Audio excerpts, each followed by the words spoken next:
ये आंदोलनकारी संविधान को मानने वाले लोग हैं, ये कोई गलत कदम नहीं उठाएंगे। साहब गलत कह रहा हूं कि मैं आपकी तरफ से गलत कह रहा हूं? मैं आप उस कातिल को जल्द से जल्द गिरफ्तार करिए, क्योंकि राजस्थान के अंदर SC/ST मियां भाई तो कीड़े मटकोड़ की तरह हो गया, उसको हर जगह मार दिया जाता है और कोई गिरफ्तार नहीं होता।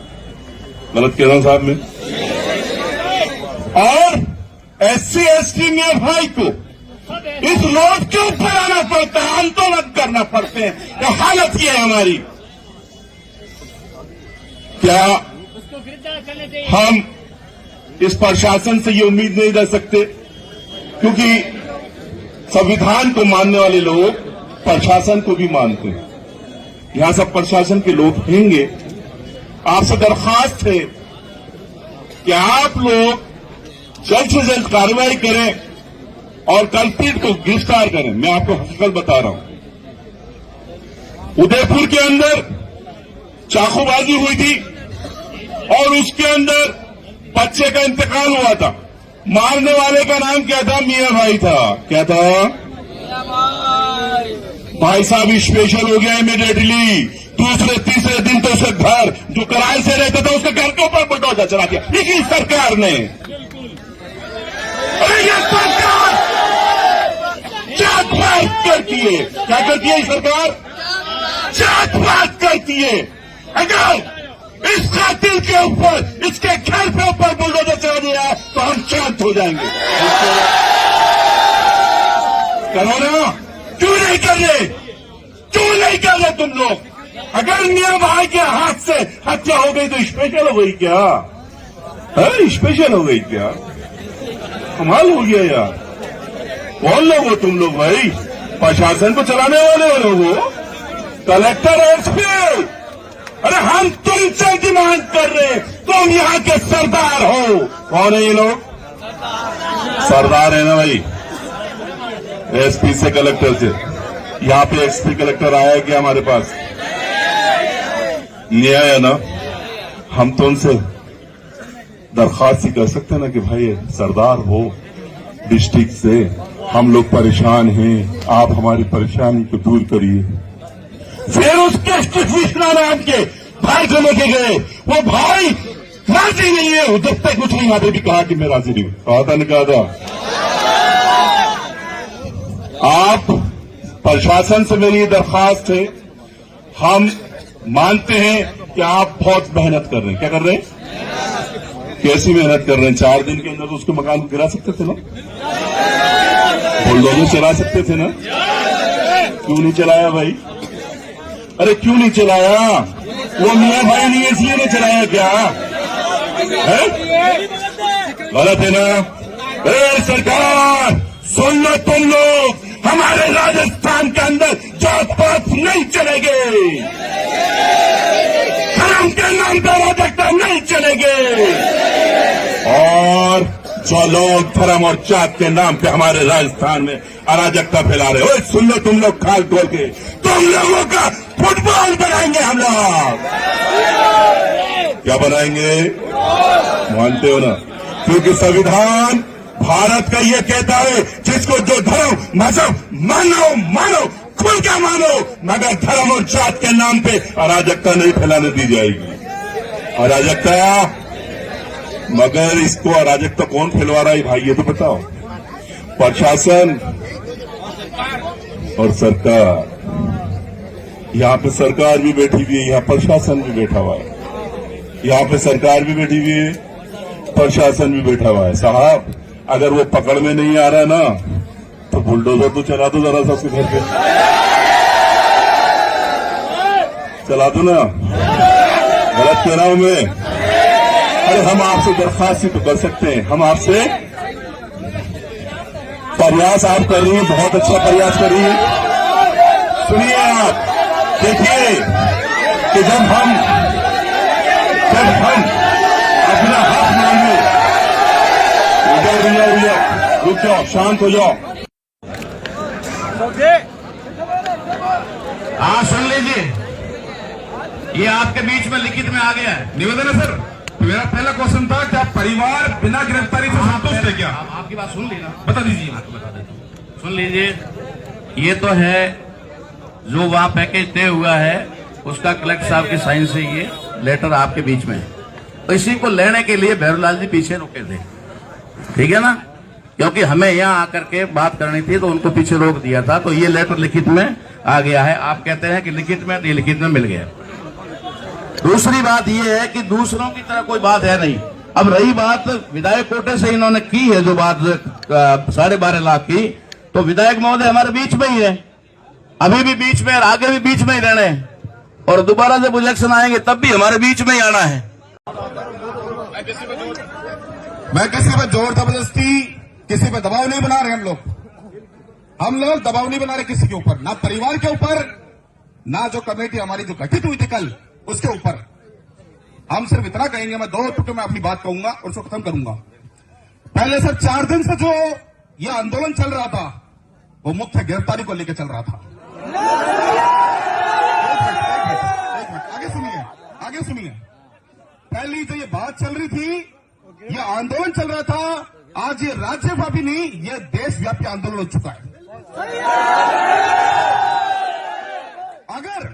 अगर आपकी जो प्रशासन से, सरकार से जो भी वार्ता हुई है, मुझे नहीं पता आपके बीच में क्या हुई है, लेकिन अगर जनता ने आपको चुन करके भेजा है तो सही चुनाव होगा। आपकी जो भी वार्ता हुई है, अगर परिवार इस बात से संतुष्ट है कि अपराधी गिरफ्तार होता रहेगा तो हमें एडिशनल साहब से निवेदन कर रहे हैं। रवि जो आया है, रवि मेघवाल, इसको ले जाओ, हमारा भाई इसे ले जाओ, इसे ले जाओ, ले जाओ इसे। बात करता फालतू में, गलत बात ये पूरा को बिगाड़ दिया, ऐसे क्या करें, समझ गया? बात करता है, अरे कुछ समझ लिया, सुबह देख रहा हूँ आते ही हो रहे। अरे गलत क्या है, आप भी कर रहे थे इसमें। भाई क्या परमिशन लेते हो जी, जो बैठेगा और उसको जो खड़े है उसको ले जाएंगे। बैठो पीछे, गलत क्या है, बैठ पीछे जी, जो बैठेगा और उसको जो खड़े है उसको ले जाएंगे। बैठो पीछे, गलत क्या है, बैठ पीछे, कर दिया बात है, तो क्या करें, पूरा पावर दिखा दिया।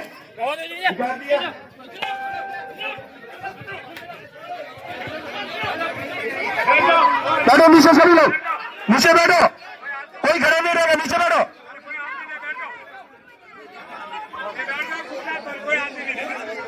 बैठो नीचे, सभी लोग नीचे बैठो, सभी लोग नीचे बैठो। धरने में जो शामिल आए हैं वो नीचे बैठो, जो धरने में शामिल होकर आए हैं वो बैठो, धरने में शामिल हो बैठो। हमने मांगा ही नहीं था, पैसा तो मांगा ही नहीं था अपन ने कौन सा पैसा मांगा बताओ? ऐसे सही नहीं तो आपके हिसाब से कौन थे वो गद्दार जिन्होंने ये ऐसा किया है? जी नामा है और भी तारा संजी है, ठीक है ना। अपने यार ये सब क्या है, हम इनको सर पे बैठा के रखे, बिल्कुल नहीं। ये हमारे आने वाले भावी विधायक हो सकते हैं, लेकिन इन लोगों से आपकी पीड़ित परिवार को न्याय दिलाने के लिए आए थे, पीड़ित परिवार को न्याय दिलाने के लिए, और अपनी मांगे क्या थी, पूरी क्या थी और शर्तें कहाँ खत्म थी और क्या इसीलिए तो कहते हैं ये बंद कमरों में बालोद का स्थिति को ये लोग पकड़ा नहीं पाए, और अपने लिए जो लड़ने आया था उसको पकड़ा दिया, भीम आर्मी को पकड़ा दिया। मुझे मेरे पढ़े लिखे समाज के लोगों ने धोखा दिया। अम्बेडकर ने यूं ही नहीं कहा है, उन्होंने देखा है हमारे समाज को। क्या करें बताओ, पहली मांग थी वो तो मानी नहीं। क्या दिया? अरे पैसा तो हमने हर एक चीज की सहमति है। जो हमारे कृष्ण राम जी के बड़े भाई है गजेंद्र जी, उनकी जो सहमति है वो हमारी सहमति है, ठीक है। लेकिन हमारे यहाँ धरना प्रदर्शन में 2 व्यक्तियों को गिरफ्तार किया गया है जो बाहर से थे, जयपुर से थे, चाहे कहीं से भी हो, लेकिन वो इस संघर्ष की लड़ाई में हमारे साथ थे, हमारे भाई थे। आज वो बात है ना कि हक की लड़ाई में निमंत्रण नहीं भेजे जाते, जिनका जमीर जिंदा ना वो खुद चल के आते, और ये वो लोग थे, ये जो लोग वो थे जो सड़कों पे है ना संघर्ष करते हैं। उनकी क्या मांग थी, क्यों गिरफ्तार किया है उनको गिरफ्तार किसी ने नहीं किया है, उनको गिरफ्तार किया है हमारे खुद के ही अपनों ने। बाबा साहब ने एक बात कही थी कि मुझे मेरे पढ़े लिखे समाज के लोगों ने धोखा दिया है, और वो बात बाकी में आज सच हो रही है। वो ये इतने युवा साथी है मेरे, इन सब से पूछ लो ना, रवि भाई ने गलत बोला है, और एक वो बड़े शोएब जी भाई साहब थे ना, उन्होंने कुछ गलत बोला है। उन्होंने जो बोला वो सही बोला है। आज इस तरीके से लेके जाना और हमारे समाज का मैटर है, और समाज के बीच में समाज के बंदों को गिरफ्तार करना, ये गलत है। हम इसका पूर्ण जोर से विरोध करते हैं। हम युवा साथी हमेशा इस चीज का विरोध करते हैं। और हाँ, और जिन्होंने माइक पे अनाउंसमेंट किया, वीडियो युवाओं के पास है, जिन्होंने माइक पे अनाउंसमेंट किया है ना, तो मैं उनसे भी कहना चाहूंगा, आज जो बंदे आते हैं ना, वो हमारे मेहमान है। और राजस्थान में हमेशा एक परंपरा रही है, मेहमान एक भगवान का रूप होता है, अतिथि देवो भव, ये ऑल ओवर भारत में कहा जाता है। संघर्ष समिति के लोगों का क्या कहना है, उनको छोड़ रहे हैं क्या? डिटेल नहीं, अभी वार्ता हुई है इनसे भी, और बहुत सारे यहाँ हमारे पुलिस कर्मियों से भी वार्ता हुई है, आईजी साहब से वगैरह। वो उनको जल्दी रिहा करेंगे, और जब तक यहाँ रिहा नहीं करेंगे उनको, तब तक हम यहाँ से नहीं जाएंगे। आज रात भर यहीं रहेंगे? तब तक हमें उनका कंफर्मेशन नहीं मिलता कि उनको रिहा कर दिया गया है, तब तक हम यहाँ से नहीं हटेंगे। इस तरीके से पहली बार हुआ, पहले भी कई धरना स्थल पे ऐसा हुआ था? सर, हमारे आंखों देखा तो ये पहली बार ऐसा हुआ है कि समाज के बंदे ही चाहते हैं कि वो समाज को पकड़ के लेके जाए, और खुला अनाउंसमेंट हुआ है। वैसा मैं तो नाम लेता हूँ, डूंगर सिंह जी नामा। तो ऐसा क्या कारण था, उन्होंने पर्सनल नाम लेके इनको गिरफ्तार करवाया? कि रवि मेघवाल को पकड़ लो। कारण क्या था वो? कारण कुछ नहीं था वैसा, वो सच बोल रहे थे, और सच हमेशा कड़वा होता है। अच्छा, इस सच के कारण उनको पकड़ा गया। हाँ, और एक हमेशा एक बात याद रखना, जेलों में कोई लोग जाते हैं, या तो जो अपराधी होता है या जो संघर्षशील होता है। एग्जाम्पल आप भगत सिंह जी को दे लीजिए, 23 साल की उम्र में उन्होंने जेल निकाली। भाई बुला रहे हैं आप उधर। ठीक है भाई, हिम्मत रख यार, लड़ते थे।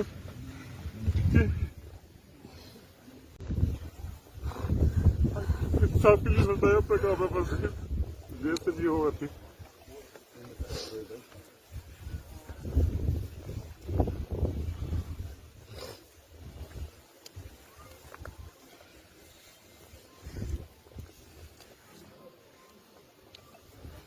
हुकूमत में हमें आना जरूरी है, क्योंकि संविधान हमें हुकूमत में आने का हक देता है, और जब भी हम लोगों को न्याय दिला सकते हैं, अपने लोगों को न्याय दिला सकते हैं।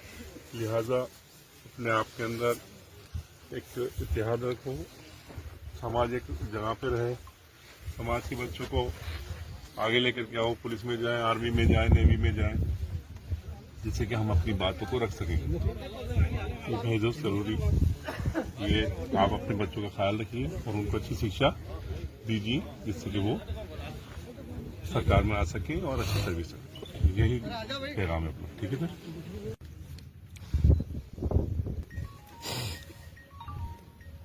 जी हमेशा आपके साथ मजबूती के साथ।